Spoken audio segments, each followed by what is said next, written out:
Yeah, I mean, I don't support defunding the police. And I had a big meeting with, 80 plus leaders from around my district this past weekend.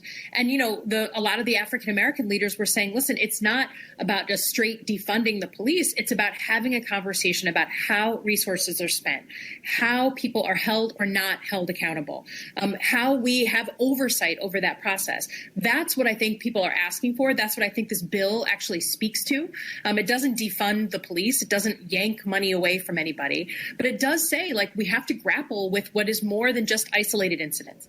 And I think, I'm a CIA analyst. If you've got 3 data points, that makes a trend. And we've got way, way beyond 3 data points on this conversation. So let's have it. Let's have some uncomfortable moments.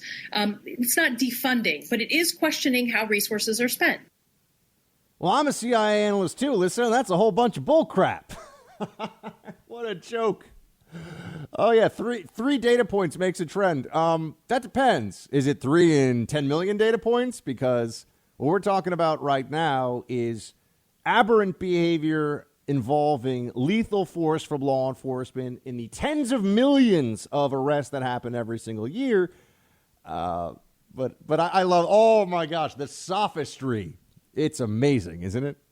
You almost want to respect it. I mean, it's disreputable and disgraceful, but you almost want to respect it because it's so brazen. Defund the police doesn't mean defund the police. Abolish ICE, Immigration and Customs Enforcement, doesn't mean abolish ICE. Believe all women doesn't mean believe all women. Stop, libs. I got news for you. Dems, listen up.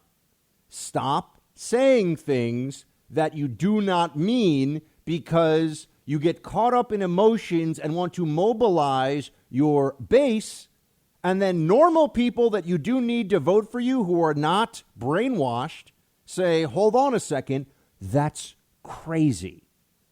That's really, the problem is not Republicans pounce. I love that Cory Booker thing. Donald Trump is going to weaponize this. He's going to weaponize this? What does that even mean? He's just talking about what you're saying you want to do. But this is the Democrat Party today. It's all, we have the answer. We are the good people. We are the righteous ones. This is what you do. That's what we should do. Defund the police. That's insane. That's going to destroy society. Literally destroy society. It'll be gone. What we think of as America will no longer exist if we do. Well, we're not saying defund police. We're just saying rethink about the priorities of the funding that goes into policing. I got an idea. How about call it budget cuts? Now, you might say, hold on a second, Buck. Wouldn't that have the same effect? Oh, no. Hold on a second. Why won't they call it budget cuts? Because if you're willing to cut the police budget and say that that's bloated, if you're willing to look at the public sector union that represents cops and say that that's too powerful and unaccountable, what does that mean for municipal employees? What does that mean for teachers' unions? What does that mean for all these other rock-solid, necessary Democrat constituencies and important centers of power and voter turnout for the Democrat Party? Is the argument they're going to make, especially given the possibility of austerity that a lot of these cities face because the tax revenue is way down because of the unnecessary and psychotically ill-thought-out shutdown, right? But because of that, there's going to be all these big budget shortfalls. So how do you make up for it? Oh, the only municipal service, the only place where there can be budget cuts is the cops. No, they have to have a budget cut. No, that's what Republicans want, isn't it? Maybe they want to cut everything other than the cops, but they do want to cut back on services. Why is New York State so? And it's true of Illinois as well. I was just talking about Chicago in the last hour. Wasn't that amazing stuff, by the way? Talking about Chicago in the last hour. Why is New York? Why is Chicago? Illinois, the state that Chicago is in such terrible shape from a budgetary perspective, running billions and billions of dollars into debt with each passing year? Well, it's because of two things: Medicaid and public sector unions and pension benefits. That's what drives the debt. Those two things. So, okay, where are we going to cut? Budget cuts, huh? They're not going to like that very much, are they? That's why it's defund the police. And it also gets the activists all fired up. So, yeah, we're going to get rid of the cops. I mean, but we all know that's crazy, right? Well, not everyone knows that's crazy. There are some people out there who really think it's a good idea. Minneapolis's city council has voted to defund police. Here is what you have the Minneapolis Police Department. This was posed to the city council leaders. What happens if you really dismantle, if you go forward with this and get rid of the Minneapolis Police Department that Ilhan Omar just yesterday was saying is rotten to the core? That's a quote. Rotten to the core. All right, so I guess you got to get rid of this, right? If it's a cancer, as other Democrats are calling police forces too. I mean, the things they're saying are so horrifying. And I just, as a quick aside here, I know there's a lot of law enforcement folks out there, including family members of law enforcement, a lot of law enforcement. I'm going to keep saying it. Thank you. I know you're not hearing this from a lot of places. There are some other conservatives out there who will say this as well, but you need to hear it. Thank you for doing what you do.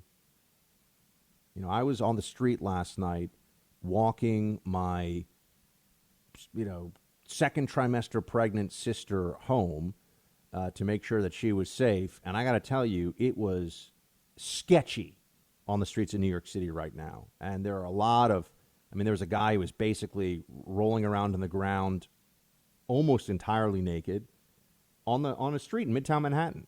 I mean, I don't even want to tell you what I think he was doing as I walked past. I mean, that's what's going on here in the city. And it's because of what has been done to our cops in this city. It's because of de Blasio and the Democrats and their pandering and their stupidity and their childishness that I'm walking home and I'm thinking, my safety and security and the safety and security of my little sister, that's in my hands. And it angers me that I'm not allowed to, especially as I'm walking the streets at night, or, they've got all these curfews and things happening. You've got roving mobs going through the streets, looting and rioting and attacking people. Why aren't I allowed to open carry a firearm? No. If the NYPD saw me, somebody who was trained at the CIA, trained at the farm, which you probably know what that is, to use weapons in defense of myself and the furtherance of my mission for this country, if I tried to open carry a firearm, I would get sent to prison for years. Do not pass go. Do not collect $200. Go into prison. I'm spending at least 2, maybe 3, maybe 4 years in Rikers Island prison because I'm a bad guy, you see. But anybody that ever talks to the cops, they'll tell you on the West Indian Day Parade here in New York that happens every year, one of the big problems they have is not just gunfire up in the air, and people forget that what goes up must come down, but automatic weapons fire, particularly located in Brooklyn, New York, automatic weapons. So the bad guys, the criminals, the people that are going to carry, a machine gun around on a rooftop and fire it off in the air, not worrying about where those bullets are going to land, I might add, they can get guns. And, what can you say? But I can't defend myself. I'm not allowed. Not just not allowed. I mean, I will go to prison if I had an illegal firearm in New York City. And they would think that's justice. De Blasio would say, we're keeping people safe by making sure that this guy that served his country in 2 war zones and worked for the NYPD trying to stop terrorists from blowing up our subways and buildings, him carrying a weapon to defend himself that makes everybody less safe. Only a moron could believe this. But in New York, in Chicago, and in so many other cities across the country, the morons are in charge. They really are, and they have been for a long time. And Democrats aren't figuring this stuff out. It's just so much more important to them to vote for people that are like, we care so much about the poor. Do they make poverty better? If Democrats were curing poverty, if Democrats were helping people do better in life, better health outcomes, better educational outcomes, more intact families. Oh, don't talk about families. Not allowed. Not allowed to talk about intact families as a means of dealing with poverty, even though every social scientist who has to look at data and has real data to work with will say intact family is a huge indicator in favor of someone's future, meaning the kids that grow up in intact families are going to have better outcomes 9 times out of 10 compared to everything, all other things being equal with somebody that's in a broken family. So, but they can't talk about that. No. We have to just pretend that Democrats, because they say they care and because they want to take from you, the rich. Oh, you and your husband or you and your wife have a combined household income of, $100,000 in a major U.S. city. Ooh, we're gonna have to tax you. That seems like a lot of money. I mean, in most U.S. cities, most major U.S. cities, that's for a two-person household. That's not a lot of money, but you'll get taxed pretty heavily on it. That's for sure. And then we have the morons in charge and what they're saying in the Minneapolis City Council about this. When they're asked the question, what happens when you get rid of the police force? In just a second, I will play for you their answer, which you really need to hear.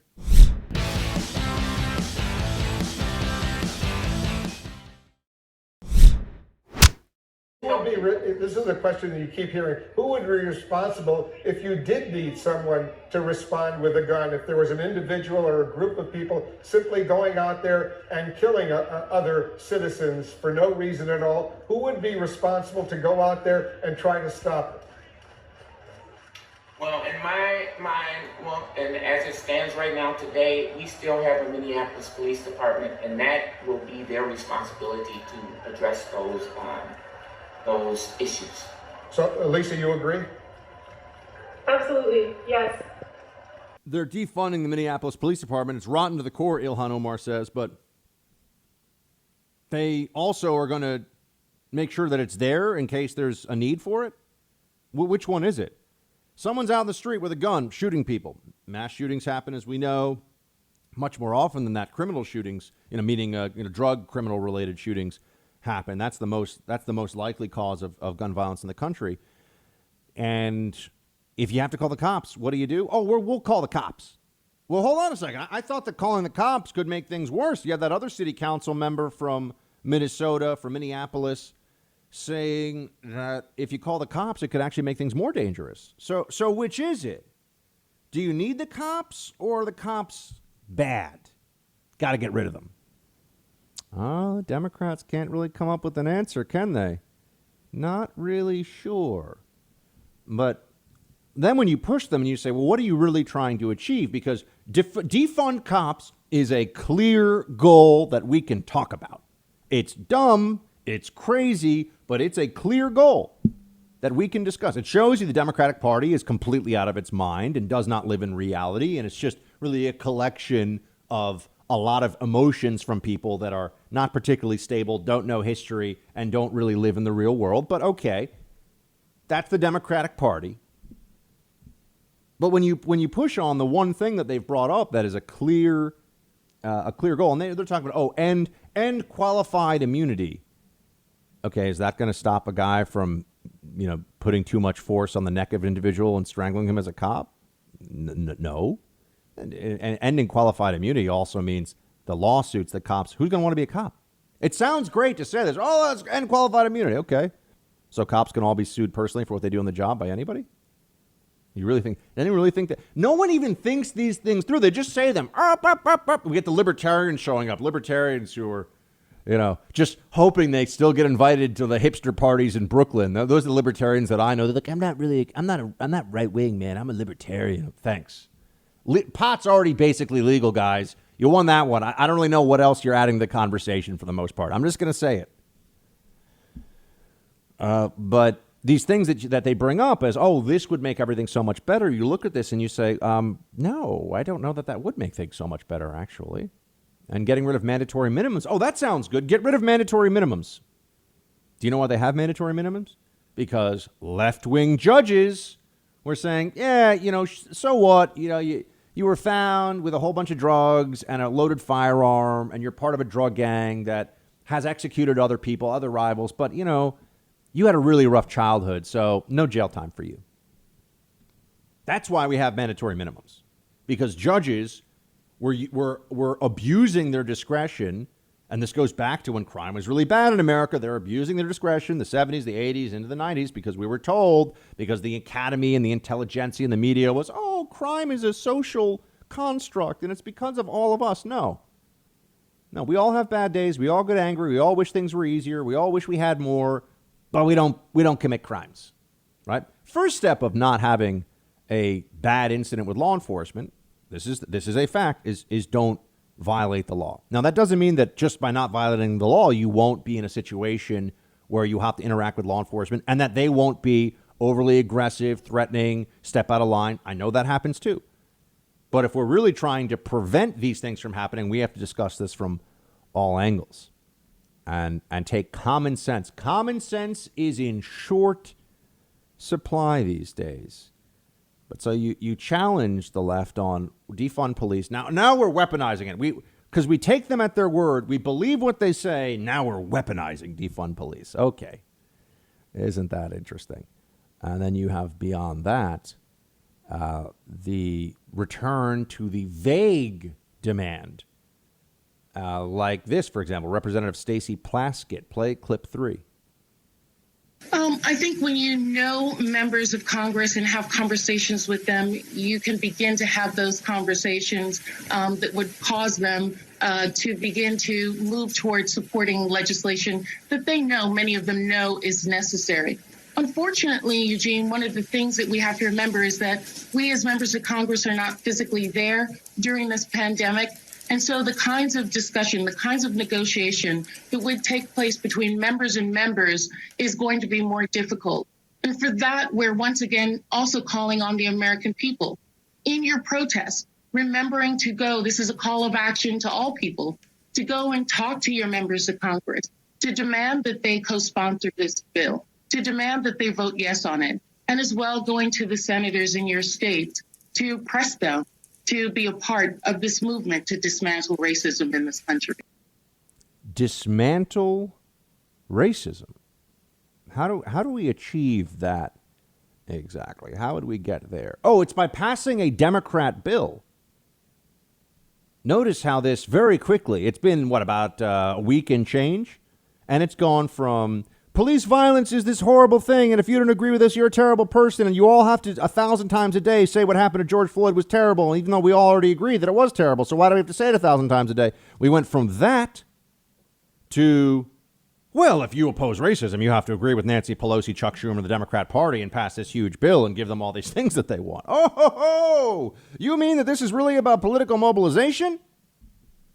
I thought this was about ending police violence. Oh, by giving Democrats agenda items that they want, even though it is, remember, Democrats in control of these cities, of the police forces. It is Democrat mayors. It is Democrat police commissioners. It is Democrat city councils. They're making all the calls that affect law enforcement in these places that we're told is so bad. But we need a federal bill now? More government control, more government action. That's going to fix from the people that messed it up in the first place. That's going to fix it. No, it's not.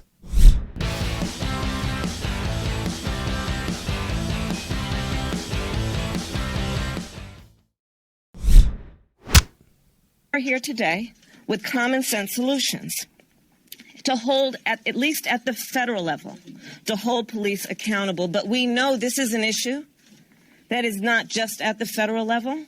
It is at the state and local level as well. But we are here today to say in our position as leaders in our federal government that reform and change must happen, and it must happen now. And let's be clear, reforming policing is in the best interest of all Americans. It is literally in the best interest of all Americans, because this is a basic matter of fairness and, as so many have said, justice.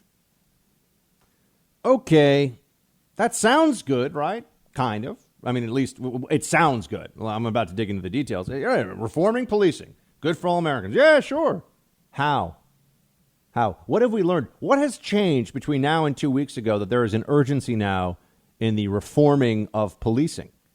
I would just want to know. The House Judiciary Committee has this out. The Justice in Policing Act of 2020 prohibits federal, state, and local law enforcement from racial, religious, and discriminatory profiling, and mandates training on racial, religious, and discriminatory profiling for law enforcement. Oh, okay. We're going to have more diversity and inclusion and don't discriminate training. That's going to somehow prevent 1 in a million cops from strangling somebody when they should be using a different tactic. That's going to be the game changer. If we have anti-discrimination training that already exists in law enforcement.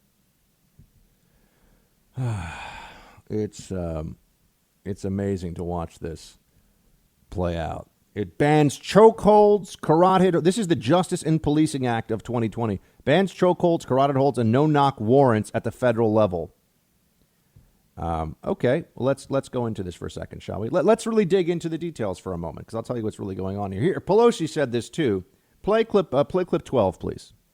We cannot settle for anything less than transformative structural change, which is why the Justice in Policing Act will remove barriers to prosecuting police misconduct and covering damages by addressing the quality immunity doctrine. It will demilitarize the police by limiting the transfer of military weaponry to state and local police departments. It will combat police brutality by requiring body and dashboard cameras, banning chokeholds, no-knock warrants in drug cases, and end racial profiling.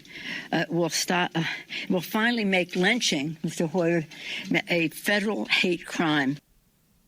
Okay, let's go into this for a moment, shall we? The details here, because you hear this, you say, oh, wow, the Democrats. The Democrats in Congress have this plan, right? The Black Lives Matter movement got everything going here, and now the Democrats, they kind of, they take the ball here, they take the baton away, and they say, okay, well, now we're going to be the ones, the Democrats in Congress, the elected officials, we're going to be the ones to make the call here. Okay, well, let's look at this for a moment, shall we? Prohibits local law enforcement from discrimination. That's already illegal. So let's pass another law to make something illegal that's already illegal. Okay, fine. Bans chokeholds, carotid holds, and no-knock warrants. Okay, no-knock warrants. This is one you'll get a lot of attention on. People have been focused on this because occasionally a no-knock warrant, they go into the wrong house. There's a scuffle, and a law enforcement officer discharges his weapon and kills the wrong person. That does, rarely, but that does happen. But here's the problem with getting rid of no-knock warrants. Probably the most dangerous group of people that law enforcement has to deal with on a regular basis are drug dealers. And you see this a lot where they talk about nonviolent drug crimes, because they'll say, oh, well, this person pleaded guilty to possession with intent to distribute, and they're a nonviolent. Yeah, well, were they part of a drug gang that was maintaining their territory, their turf, by threats of violence, by shooting at rivals, but the easiest provable charge was this federal statute for possession with intent to distribute, methamphetamine and when you look at opioids, they're killing people. That's not recreational drug use. Opioids are killing people to the tune of about 60 to 70,000 deaths a year. Look at how much more focus there is from the media. There were 9 unarmed African Americans killed by cops last year. There were 70,000 people of all colors, creeds, races, and origins who died from opioid overdoses last year. Now, I understand these are not the same issue. I get all that. But if you just look at the media focus and coverage on these things, when was the last time you heard them talking about opioid overdoses? Drug gangs that are selling they're selling heroin, they're selling opioids to people, are putting them at lethal risk. The fentanyl that is often marked to look like prescription pills when it is not, and it's made in drug labs by cartels in Mexico and sold here by street gangs, that's killing people. You take one pill, you could die. One pill, you can die from it. So to call this nonviolent is to effectively wipe away the risk to the lives of the people taking this unregulated and often possibly lethal drug. But let's go back to no-knock warrants. You have now the most dangerous people that law enforcement usually has to interact with are going to be drug dealers, because they are armed, they are facing long prison sentences, and they are engaged in consistent criminality. So now when you're going to go to a drug stash house, now you get to be the cop who's there, knock, knock, knock. Open up, we're coming in. Person who might have several fully automatic weapons on hand to protect their large drug stash. Do you want to be that cop? Okay, hold on. We're going to keep knocking. Can you please? It sounds like you might be loading a magazine into a weapon, but that's illegal. Knock, knock, knock. Hey, you better not be doing that. Knock, knock, knock. Do you want a loved one of yours to be that cop who's going through that door now? Now, should there be an adjustment to the threshold for what gets a no-knock warrant? Should they have greater scrutiny? But to just federally say no such thing as a no-knock warrant, oh, okay. Let's give, cartel hitmen a little extra time to reach for their weapons or to run out the back door or to get rid of their stash. Right? So it's so easy to say, oh, just get rid of this. But the people that are coming up with this, they're not law enforcement experts. They just don't like law enforcement. What else do we have here? Mandates the use of dashboard cameras and body cameras for federal offices and requires state and local law enforcement. So body cameras for everybody. No problem with this, except the body cam situation is a question of funding. But look, I'm not just going to say everything. See, I'm not a Democrat. I don't see everything they want to do. Okay. I actually think body cams are good for cops. Body cameras show that when someone claims, there have been incidents where someone has claimed, I think there was a woman, it was in Texas, claimed that she was raped. She was sexually assaulted by a cop. Thank God he had a body cam on and they had surveillance cams the whole time. It was actually impossible for her to have been in any way sexually assaulted. She lied about a cop, tried to ruin his life. A body cam saved him. So I'm not opposed to body cams. Fine. Okay.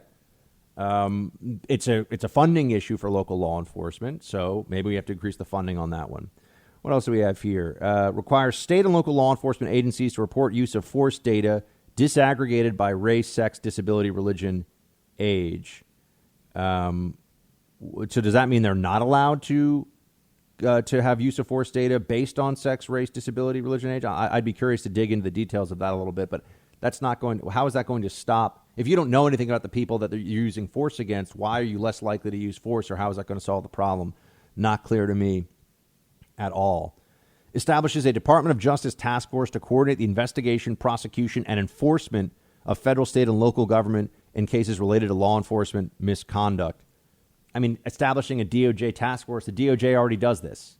Civil Rights Division can do this, other parts of so this is bureaucratically shuffling. It doesn't really do anything, nothing particularly important. But again, they need more bullet points. They need action, so they're not just screaming, whose streets are streets.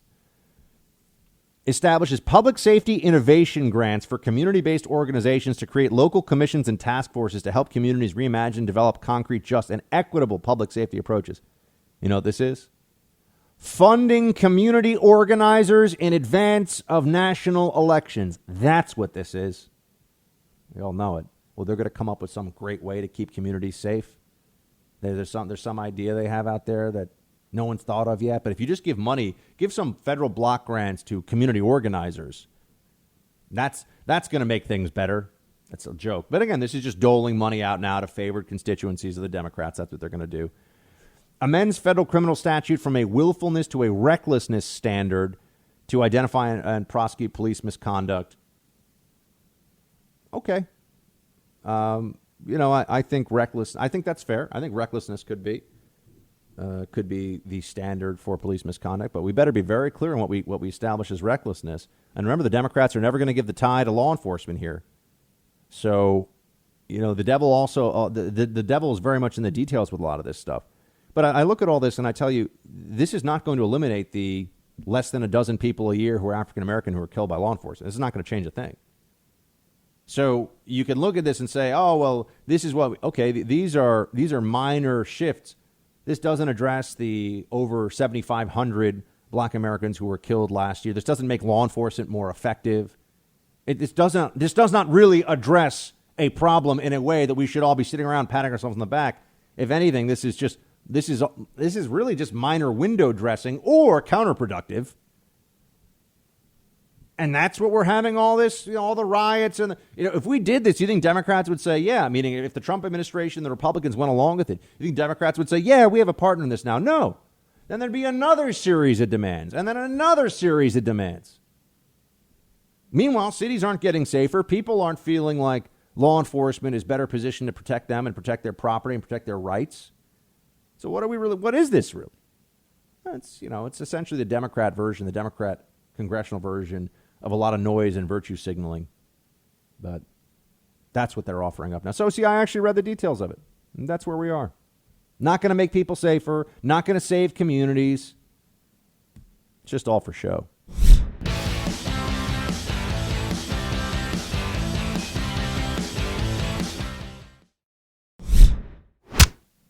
This is a great story of the hypocrisy that we see from Democrats all the time. I really like. You're going to like this one. You had in the LA area recently. The LA City Council President Nuri Martinez filed a motion last week. This is according to the Spectrum News affiliate in Los Angeles. Filed a motion last week to cut $150 million from the LAPD budget. While she was filing that motion to cut a lot of the LAPD's budget, you know who was outside her home in Los Angeles?